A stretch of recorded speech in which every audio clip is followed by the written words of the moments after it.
Blessings and welcome to the Path to Freedom.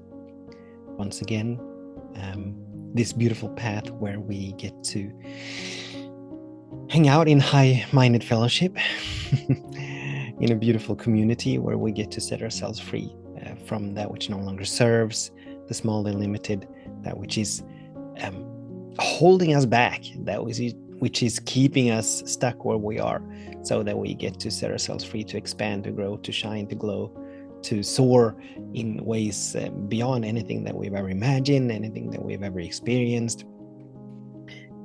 I mean, there's so many benefits of walking this path. There's so much freedom emerging as we're doing this inner work, because it is all inner work. This is not about, ultimately, this is not about manipulating or changing external conditions and circumstances. They absolutely will change and shift as we are doing this work, but we're not doing this to change these conditions and circumstances, but we're doing this to set ourselves free, to be in ever-expanding love and joy and peace and harmony and wholeness and all of that, regardless of conditions. And as we are working with spiritual laws, these sacred laws, that correspond to the nature of our song, or the predominant vibration that we're in, or our consciousness, our feeling tone. As we up-level our consciousness, as we expand our consciousness, as we up-level our feeling tone, as we raise our vibration, our external conditions and circumstances will and must begin to change in accordance with that new vibration, or that new expression that we have become or allowed to well up from within. So we're doing this within, and as we're doing this within, everything outside of us shifts and changes as a result of the work that we're doing within. So this is a beautiful path. My name is Daniel Roquillo, and I'm very grateful and honored and privileged that you are choosing to join me in this space, that you are choosing to do this work, that you are willing to do this work. I am filled with gratitude and awe over the number of people that are choosing this, and more are choosing this. So it's awesome. It's absolutely magical. The shift that is happening on the planet as we are moving into a new way of expression collectively, a new way of human collective expression, as the species, the human species, is evolving right before our eyes. So this is a very exciting time to be alive, and it's a very exciting time to be here on this planet. Yes, I know that there are a lot of things going on. There's a lot of turbulence. There's a lot of things coming to the surface that are not good. Let's be honest. I mean, they are not good. All is working for our highest good. All is well ultimately, but right now there are a lot of people that are being hunted down, that are being killed, that are being prosecuted, that are being there's so many things happening. So much is happening, which need to be released and let go of. And so we're doing this work for ourselves, and we're doing this for all of the world. So thank you so much for being willing to be that pioneer, for being willing to be that luminary, for being willing to be that beneficial presence, a forerunner, a warrior of light, or light worker, or whatever attribute or label, which actually speaks to the topic for today. Because the topic for today is, let's just be with it without labeling it or something to that effect. And this has to do with how, as we are doing this work, and as we are moving along this path, as we are walking this path, all of it is about releasing, letting go of that which happens. And one of the things that we need to release and let go of, that it's very normal for us humans to lean into, but that does not serve us one iota, one little bit, is labeling and name calling, and especially attaching ourselves. So it's not the labeling in and of itself, but it is when we become attached to labels, when we become attached to what things are called, names and diagnoses and prognoses and all of that. Because and I was having a conversation, let me see if I can remember how this topic came into being. It was a number of days ago, and I was having a conversation with someone. I don't remember. I don't remember. But I was having a conversation, and in that conversation, this individual shared a particular condition in their life, and they shared what this, that they had a name for this condition, and they didn't come up with this name, but this name already existed. So this was a physical condition, and they were speaking about this physical condition, an illness, and they had a name for it, and they were and as they were sharing, I sensed that they were attached to the confinements, to the limitations of this particular condition. So we got to have a beautiful conversation around how it doesn't serve us to label anything. When we call something, like take a tree, for instance, the moment we call something a tree and we attach ourselves to that label, we move ourselves into oblivion as to the living being, the unique expression that the tree is. Because the mind immediately just jumps to a preconceived perception of what a tree is, right?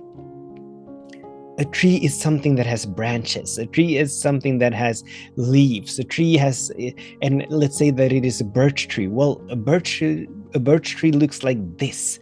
All birch trees look like this. Their trunks are white and they have black spots on them, and their branches are white and black, and their leaves have this particular shape and this particular size and all of that.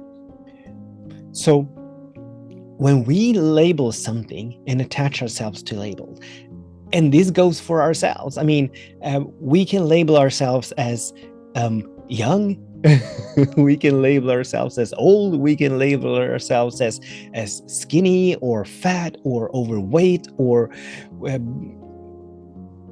there's so many labels that we can give ourselves. And I absolutely get and I acknowledge that we need labels to facilitate and enable communication, right?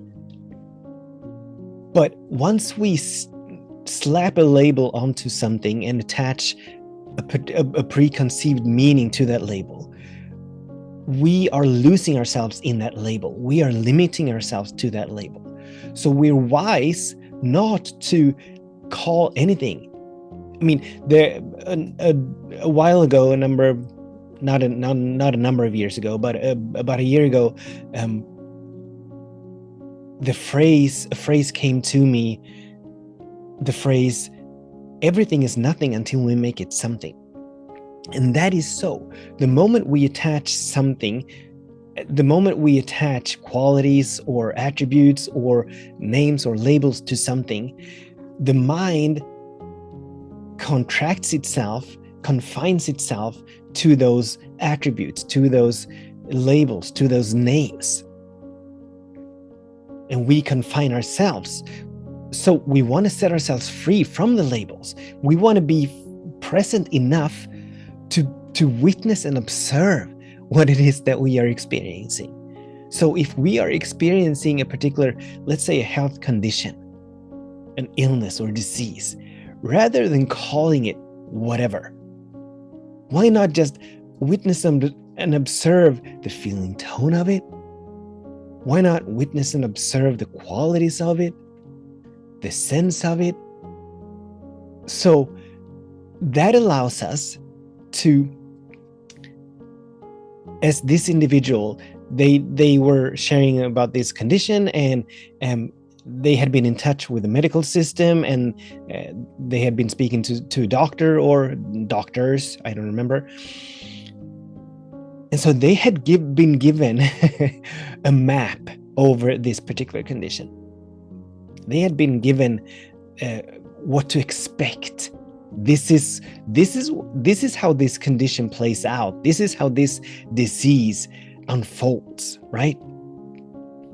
And once we come to believe something, whatever we turn our attention to the most, whatever we hold alive and active in our consciousness, that's what will outpicture itself in, even on a cellular level. The cells adapt themselves to our expectations, right? And having labels creates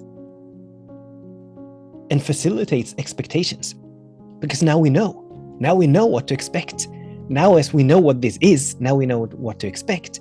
But once we go beyond labels, if we drop the labels, if we drop the name calling, now we don't know what to expect. So now we come back to this now moment, witnessing and observing, being very present with what is, allowing it to be what it is without us calling it anything.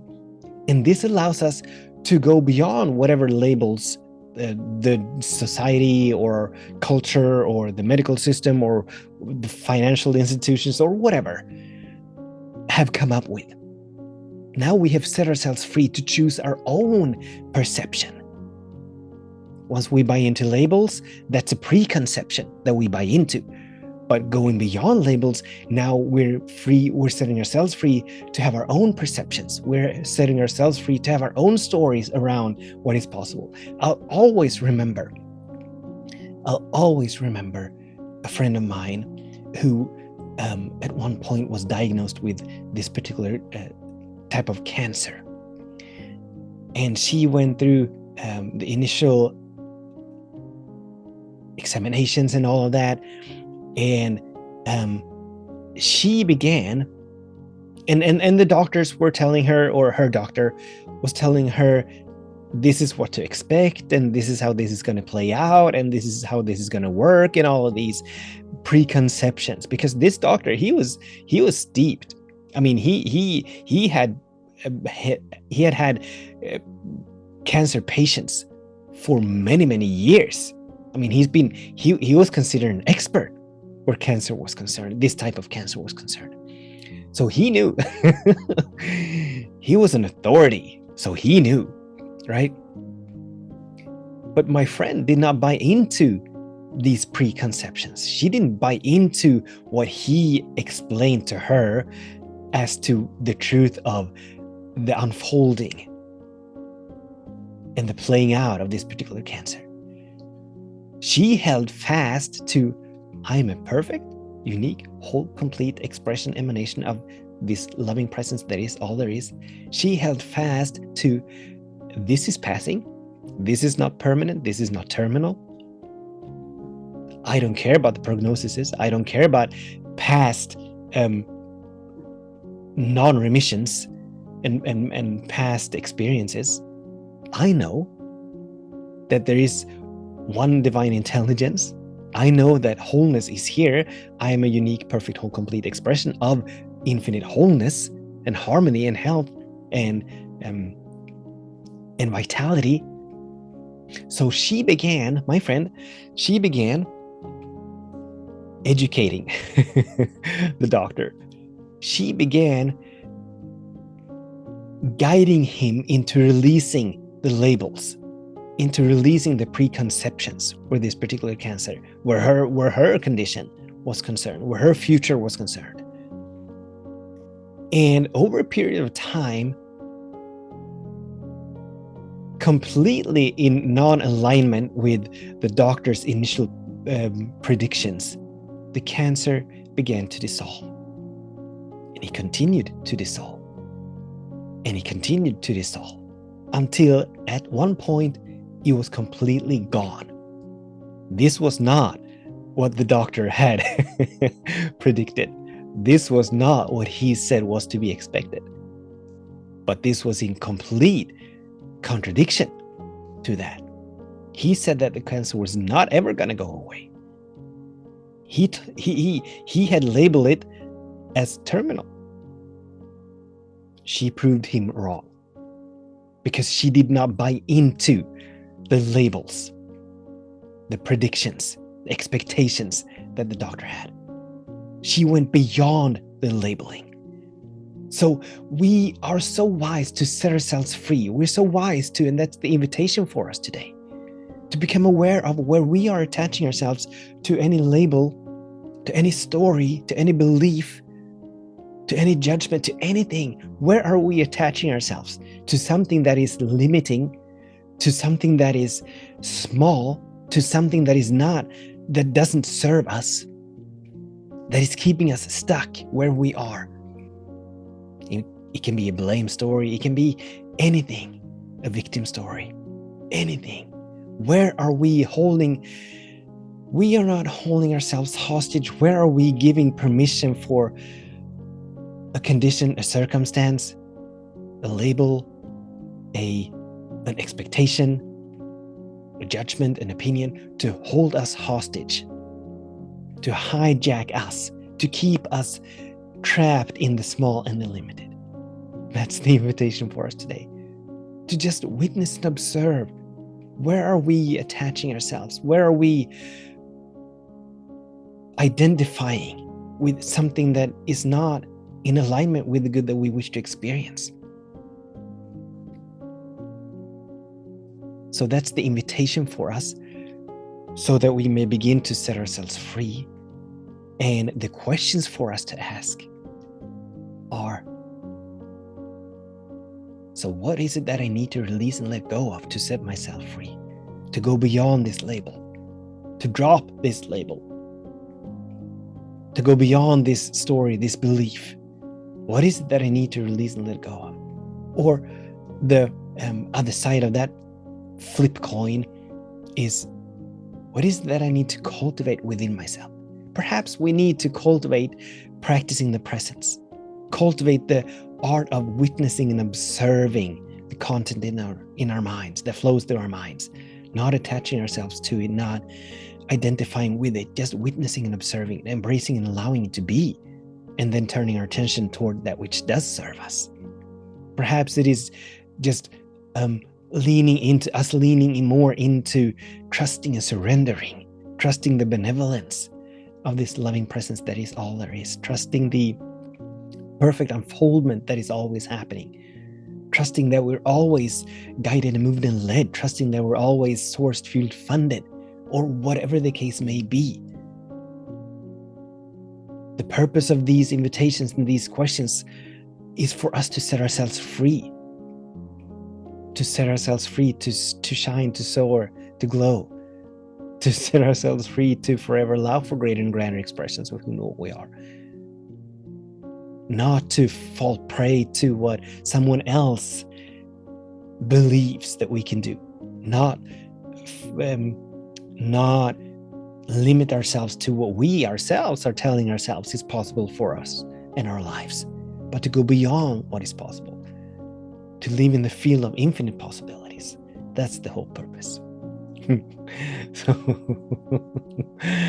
So thank you so much for tuning in, for joining me. Please share this with anyone that you feel might benefit from hearing this. Until we meet again, I absolutely bless our days, and I bless our ways. I know that all is well, that something wonderful is happening, that everything's working for our highest good. I know that perfect preparation and perfect unfolding is always happening. With much love, many blessings. Namaste.